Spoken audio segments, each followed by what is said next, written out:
ni njyewe nyiri channel Kanjongo Comedy. Njye nkaba nitwa Jimmy. Uwo ni we njyewe ubyutse, gusa uko mbyutse mbyukanye umwabo, uko mbise mpamagagwa na telefone itari nziza. Kanjongo Comedy hora uduseza, yari igihugu cyato.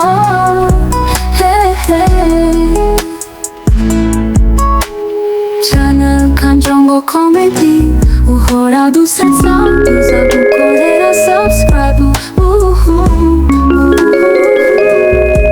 Yari igihugu cyato. Allo, Jimmy, turakumenyesha yuko uno munsi utari buze mu kazi kubera yuko twasanze ntacyo waba utumariye. Ufite imbaraga ariko ntabwo uzi kuzimanajinga ngo ube wazikoresha, bityo rero twakwirukanye. Yesu nasi mubyeyi na wa jambo Sata, wowe ndi kubona uri kungendaho runono mw'iyi minsi. Rata ababyeyi mwangiriye impuhwe, basi kuno kwezi nkakurangiza. Aho nakosaga nzabacunga kujisho makosoro. No. Wapi nago nzonyaku. Hakuna nago nakongera kwitaba umuntu umamagaye ndi mu kazi. Ubwo se nabikora koko mubyeyi?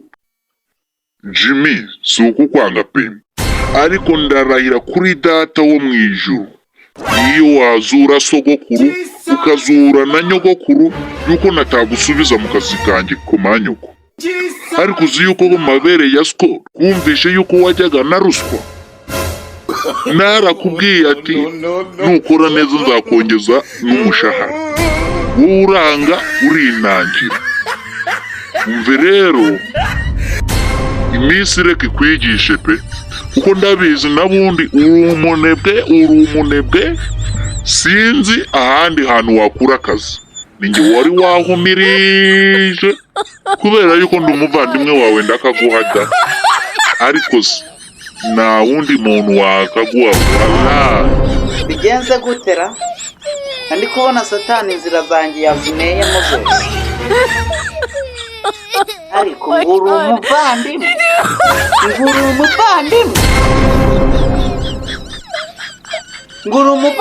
komanyoko, ukaba uhuye ku mugara. Ubu ndabaho gute? Ndaza kujya iwawe, ndabaho gute? Aha, muvandi urimbwa. Jesus is Lord. Ndibutse hari akantu kamwe bikoze wavuze kukankora ahantu, kandi wakagarutseho cyane uvuga uti ngo njya ruswa. Ni nako kabiri mfite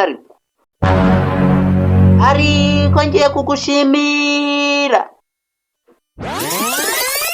nuko wanze ruswa mu gihugu cyacu.